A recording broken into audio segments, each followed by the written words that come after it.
नमस्कार दोस्तों, स्वागत है आपका। दोस्तों आज देखते हैं विश्व इतिहास का बहुत ही महत्वपूर्ण प्रश्न कि प्रथम विश्व युद्ध के क्या कारण थे, और आईएएस मेंस और यूपी पीसीएस मेंस के लिए बहुत ही महत्वपूर्ण टॉपिक है। तो देखिए, प्रथम विश्व युद्ध के मुख्यतः 9 कारण थे, और सबसे महत्वपूर्ण पहला कारण यह था कि साम्राज्यवादी प्रतिस्पर्धा प्रथम विश्व युद्ध का सबसे प्रमुख कारण था। तो देखिए, प्रथम विश्व युद्ध का सर्वाधिक महत्वपूर्ण कारण था तो ब्रिटेन फ्रांस के उपनिवेश एशिया एवं अफ्रीका में पहले हिस्से ही थे। ब्रिटेन और फ्रांस के उपनिवेश एशिया एवं अफ्रीका में पहले से ही थे, किंतु अब इटली एवं जर्मनी का एकीकरण हुआ और साथ ही इनका औद्योगिकरण भी हुआ। तो जब इनका एकीकरण हो गया, इटली और जर्मनी का, और औद्योगिकरण हो गया, तो ये शक्तिशाली बन गए और अब इन्हें उपनिवेश की आवश्यकता महसूस हुई। किसी भी देश को उपनिवेश की आवश्यकता 2 कारणों से महसूस हो रही थी। पहला कि उपनिवेश कच्चे माल के स्रोत थे, पहला कारण, और दूसरा कि अपने यहाँ निर्मित वस्तुओं के लिए बाजार थे। जो शक्तिशाली देश जिसने उपनिवेश बनाए थे वो औद्योगिक देश थे, और जो उद्योग में वस्तुएं बनती थी उनके लिए बाजार के स्रोत थे कौन? उपनिवेश। साथ ही कच्चे माल के भी स्रोत थे।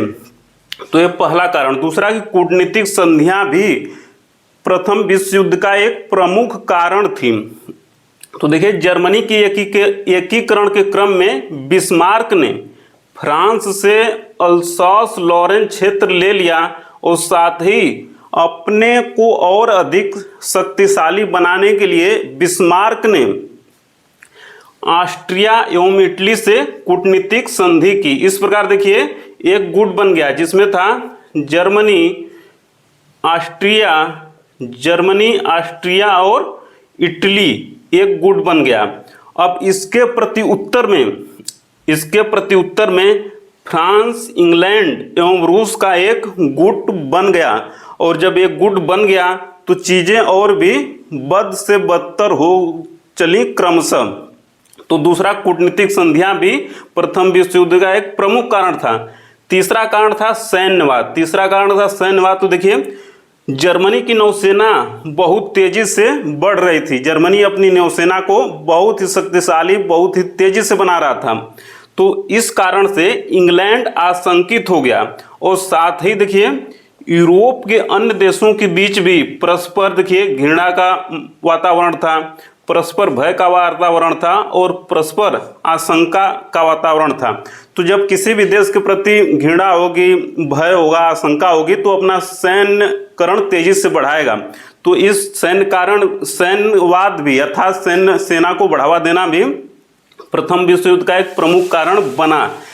चौथा महत्वपूर्ण कारण था प्रथम विश्व युद्ध का उग्र राष्ट्रवाद। तो देखिए, तो जब फ्रांस की क्रांति हुई, तो फ्रांस की क्रांति के बाद यूरोप में राष्ट्रीयता की भावना का जन्म हुआ, और यही राष्ट्रीयता की भावना इटली एवं जर्मनी के एकीकरण में भी सहायक हुई। किंतु समय के साथ राष्ट्रीयता उग्र राष्ट्रीयता में परिवर्तित होती चली गई, और जातीय श्रेष्ठता की भावना भी यूरोप के देशों में बढ़ती चली गई, और इसी जातीय श्रेष्ठता की भावना के कारण एक देश दूसरे देश पर विजय प्राप्त करना चाहता था।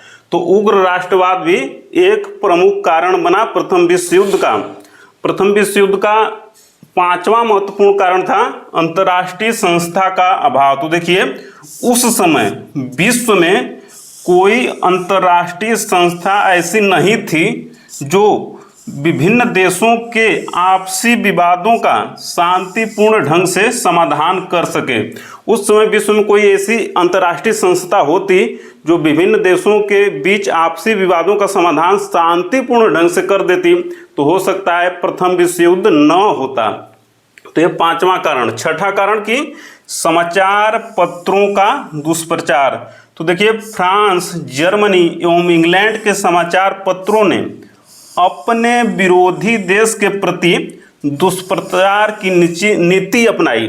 अपने विरोधी देशों के प्रति दुष्प्रचार की नीति किसने अपनाई? फ्रांस के, जर्मनी के और इंग्लैंड के समाचार पत्रों ने, क्योंकि समाचार पत्रों में जनमानस को अपने चाहे दिशा में परिवर्तित करने की शक्ति होती है।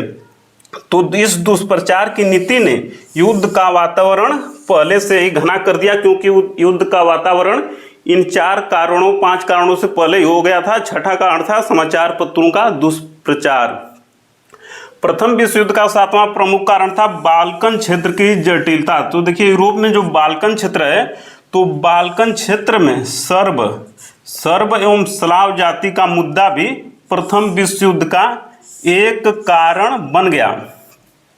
प्रथम विश्व युद्ध का 8वां कारण था जर्मनी के सम्राट विलियम कैसर का उग्र और साम्राज्यवादी चरित्र भी प्रथम विश्व युद्ध का एक कारण बन गया, क्योंकि विलियम कैसर ने अपनी नौसेना को बहुत तेजी से विकास कर रहा था, इसलिए इंग्लैंड आशंकित हुआ, यूरोप के अन्य देश आशंकित हुए और विलियम कैसर जर्मनी को पूरे विश्व का सबसे शक्तिशाली देश बनाना चाहता था। तो इस कारण से यूरोप के अन्य देश आशंकित हो गए और वो भी सैन्यकरण के रास्ते पर चल पड़े। 9वां देखिए तात्कालिक कारण क्या बना। ये तो पहले से ही बारूद का ढेर स्थापित हो गया था और इस बारूद के ढेर में चिंगारी का काम किया तात्कालिक कारण। तो देखिए 1909 ईस्वी में ऑस्ट्रिया सर्बिया के बीच एक विवाद हुआ। तो ऑस्ट्रिया ने बोस्निया हर्जगोविना को अपने साम्राज्य में मिला लिया। ऑस्ट्रिया ने बोस्निया हर्जगोविना को अपने क्षेत्र में मिला लिया 1909 में। तो इसके देखिए, और जो बोस्निया हर्जगोविना था वो स्लाव जाति का क्षेत्र था। स्लाव जाति यहाँ बहुलता में थी और यहाँ जटिलता यह थी कि स्लाव जाति, सर्बिया स्वयं को स्लाव जाति का प्रमुख केंद्र मानता था। जो स्लाव आंदोलन उस समय यूरोप में चल रहा था, तो स्लाव आंदोलन का नेतृत्व करता सर्बिया अपने को मानता था। तो और स्लाव जाति कहाँ थी, बोस्निया हर्जगोविना में, और इसको अपने क्षेत्र में मिला लिया ऑस्ट्रिया। तो इस कारण से सर्बिया बहुत ही नाराज हुआ और इसी समय जो ऑस्ट्रिया के राजकुमार थे ऑस्ट्रिया के राजकुमार फर्डिनेंड और उसकी पत्नी की हत्या बोस्निया के सराजेवो में कर दी गई। बोस्निया के सराजेवो में ऑस्ट्रिया के राजकुमार फर्डिनेंड और उनकी पत्नी की हत्या कर दी और जो हत्यारा था वो स्लाव जाति का था और स्लाव आंदोलन का प्रमुख एक नेता था। तो जब हत्या हो गई तो ऑस्ट्रिया ने इसका दोषी सर्बिया को माना और सर्बिया के खिलाफ युद्ध की घोषणा कर दी। ऑस्ट्रिया ने सर्बिया पर युद्ध कर दिया, अर्थात हमला कर दिया और सर्बिया की मदद करने के लिए रूस आ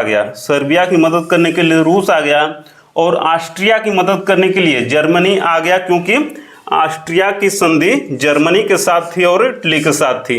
और इस क्रम में यूरोप के अन्य देश एक दूसरे गुट से मिलते चले गए और प्रथम विश्व युद्ध प्रारंभ हो गया और चला मुख्यतः 1914 से लेकर 1918 तक। तो देखिए बहुत ही महत्वपूर्ण प्रश्न यह बनता है कि प्रथम विश्व युद्ध के कारण थे। तो ये देखिए 9 कारण लिख देने पर आंसर कंप्लीट हो जाएगा और अगले वीडियो में हम देखेंगे कि प्रथम विश्व युद्ध का क्या परिणाम निकला।